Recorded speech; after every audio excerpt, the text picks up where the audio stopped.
Hello guys, welcome to my channel Delisa makeup art. তোমরা সবাই কেমন আছো? আশা করি তোমরা সবাই সুস্থ সবল ভালো আছো।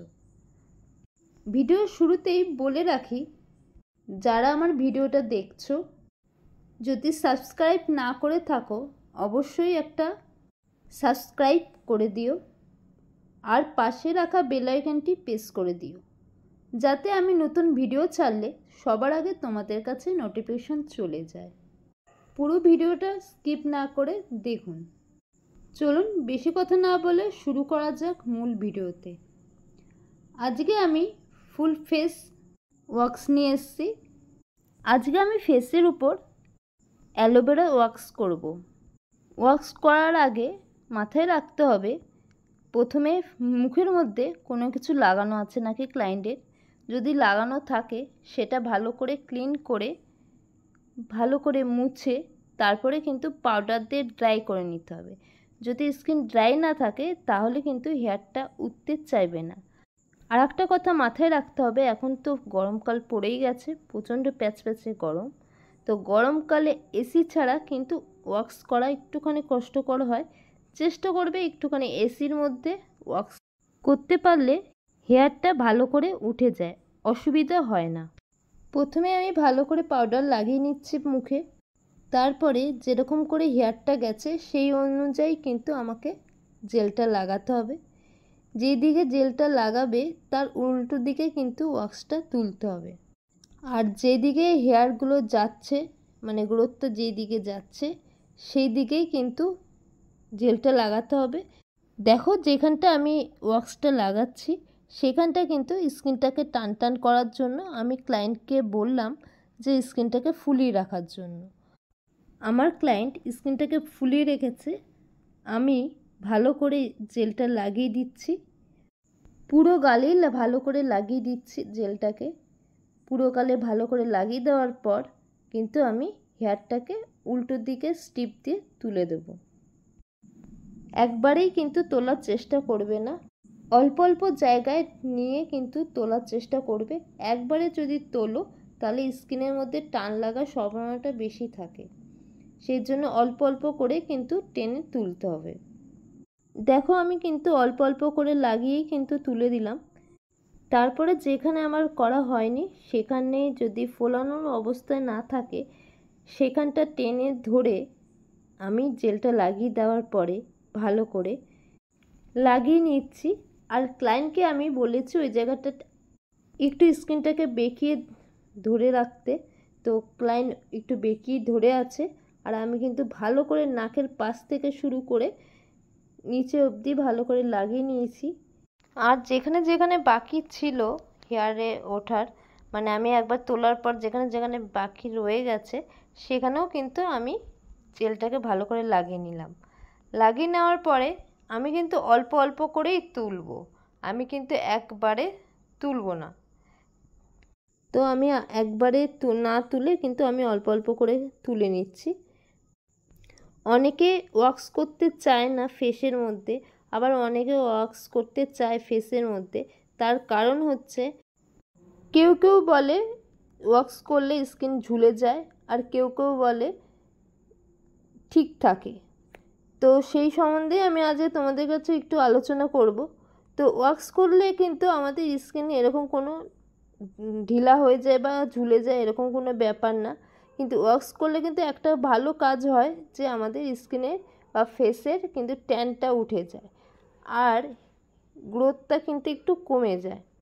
আর থ্রেডিং করলে যে অনেকক্ষণ ধরে যে পেনটা হয় সেটা কিন্তু ওয়াক্স করলে একবারে হেয়ার উঠে যায় বলে ব্যথাটা একবারেই হয়ে যায়, বারবার লাগে না। থ্রেডিং করলে কিন্তু বারবার লাগে। আমার কথা মতো আমি বলবো যে ওয়াক্স করাটাই বেটার, কারণ থ্রেডিং করলে আমাদের মুখে একটা দাগ দাগ পড়ে যায়, সুতোর দাগ। আর ওয়াক্স করলে কিন্তু সেই দাগ দাগটা কিন্তু পড়ে না। এখন ফেসে ওয়াক্স করার মতো অনেক ওয়াক্স বেরিয়ে গেছে, শুধু নর্মাল ওয়াক্স করতে হবে এটা কোনো মানে নেই। নর্মাল হানি ওয়াক্স বা অ্যালোভেরা ওয়াক্সটা সবচেয়ে কম দামের মধ্যে পড়ে আর তুমি যদি রাকা রিকার ফেস ওয়াশ করো একটু কস্টলির মধ্যে পড়ে, যে যেমন ব্যয় করতে পারবে সেই অনুযায়ী সে করে। আমি বলবো মুখে ওয়াক্স করার জন্য। কথা বলতে বলতে প্রায় আমার দুই দিকের গালে হয়ে এসছে, কারণ একদিকেরটা তো আগেই হয়ে গেছে, তো এই দিকেরটাও হয়ে এসছে। তো ভালো করে আমি জেলটা লাগিয়ে নেওয়ার পর আমি কিন্তু ভালো করে ধীরে ধীরে আমি ওয়াক্সটা করে নিয়েছি, মানে স্টিপ দিয়ে হেয়ারটা তুলে নিলাম। তুলে নেওয়ার পরে যেখানে আমার বাকি থাকবে সেখানে কিন্তু আমি জেলটা আবার লাগিয়ে দেবো। লাগানোর সময় একটুখানি মাথায় রাখতে হবে যে বেশি গরম যাতে না লেগে যায় ক্লায়েন্টের উপর। যদি লেগে যায় তাহলে স্কিন কিন্তু ক্ষতি হওয়ার সম্ভাবনা থাকে, মানে পুড়ে যাওয়ার সম্ভাবনা থাকে। তো লাগানোর আগে একটুখানি ঠান্ডা করার পরেই কিন্তু লাগাবে। দেখো আমি থুতনির কাজটা করছি বলে থুতনির জায়গাটা কিন্তু আমি ফুলিয়ে রাখতে বলছি ক্লায়েন্টকে। ক্লায়েন্ট কিন্তু ফুলিয়ে আছে, ফুলিয়ে থাকলে কিন্তু লাগাতেও সুবিধা হয়, আর যখন আমি হেয়ারটা তুলবো ক্লায়েন্টের কিন্তু ব্যথাটা কম লাগবে। যেখানে যেখানে করবে সেখানে সেখানে কিন্তু ক্লায়েন্টকে যদি যেখানে ফোলানোর যা হয় ফুলিয়ে রাখতে বলবে, আর যেখানে ফোলানোর মতো পরিস্থিতি না থাকে তাহলে সেখানটা টেনে ধরার চেষ্টা করবে। স্কিন লুজ হলেই কিন্তু ব্যথাটা বেশি পেন হয়। দেখো ভালো করে গলা অবধি টেনে নেওয়ার পর, মানে ওয়াক্সটা ভালো করে লাগিয়ে দেওয়ার পর কিন্তু আমি অল্প অল্প করেই কিন্তু আমি হেয়ারটাকে তুলে দিচ্ছি। একবারে, আমি বারবার বলছি, একবারে কিন্তু হেয়ারটা তুলবে না, অল্প অল্প করেই কিন্তু হেয়ারটা তুলবে।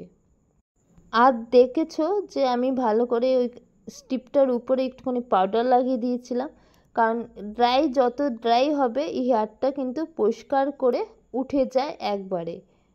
তুলে নেওয়ার পরে কিন্তু আমি আপার লিপ বাকি আছে বলে আমি আপার লিপটার উপরে ভালো করে জেলটা লাগিয়ে দেবো।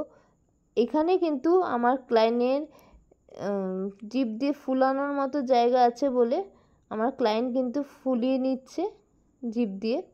আর যেখানে যদি একটুখানি মুখটা বেঁকিয়ে রাখতে হয় সেখানে আমার ক্লায়েন্ট বেঁকিয়ে রাখছে যাতে স্কিনটা টান টান থাকে। আপার লিপ করতে গেলে কিন্তু হেয়ারটা দুই ভাগে কিন্তু দুই দিকে হেয়ারে গ্রোথ যাচ্ছে, সেই জন্য দুই দিকেই লাগাতে হবে, আর দুই দিক দিয়েই কিন্তু হেয়ারটাকে তুলে ফেলতে হবে যাতে একবারেই কিন্তু হেয়ারটা উঠে যায়। যদি তোমরা নর্মালিতে একবারে করতে চাও তাহলে কিন্তু উঠবে না, হেয়ারটা ভেঙে ভেঙে যাবে। আমার আপার লিপে করা হয়ে যাওয়ার পর আমি ফোরহেডে করছি, কারণ আমার ক্লায়েন্ট কিন্তু ফোরহেডে ওয়াক্স করার পছন্দ করে, তাই আমি ফোরহেডে ওয়াক্স করছি। ফোরহেড করতে গেলে একটু সাবধানে করবে, আইব্রো আছে আর ফোরহেডের পর হেয়ারের চুল আছে। একটু অসাবধানে যদি ওয়াক্স লেগে যায় হেয়ারের উপর তাহলে কিন্তু হেয়ারটা উঠে যাবে, এই জন্য একটুখানি সাবধানে লাগাবে। দেখতেই পারলে আমি হেয়ারটাকে ভালো করে টেনে ধরে জেলটা লাগালাম, আর আস্তে আস্তে কিন্তু আমি ফোরহেডটা করে ফেললাম। ফোরহেড হয়ে যাওয়ার পরে আমি কিন্তু নাকে করব, কারণ নাকেও কিন্তু আমাদের ছোট ছোট হেয়ার থাকে। নাকে করলে কিন্তু আর একটা উপকার হয়, আমাদের ব্ল্যাকহেডসটাও কিন্তু উঠে যায় একবারে। আমার সঙ্গে যারা এখনও পর্যন্ত ভিডিওটা দেখছো অবশ্যই একটা লাইক করে দিও। যদি ভিডিও সম্বন্ধে কোনো মন্তব্য থাকে তাহলে অবশ্যই একটা কমেন্ট করে জানাতে ভুলবে না। আর পার্লার রিলেটেড কোনো ভিডিও জানতে গেলে অবশ্যই আমার চ্যানেলে একবার ঘুরে আসবে।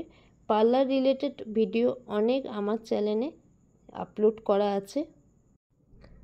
সম্পূর্ণ ভিডিওটা দেখার জন্য অসংখ্য ধন্যবাদ। আজকে এই পর্যন্ত, পরবর্তী ভিডিও আবার নিয়ে আসব। ধন্যবাদ।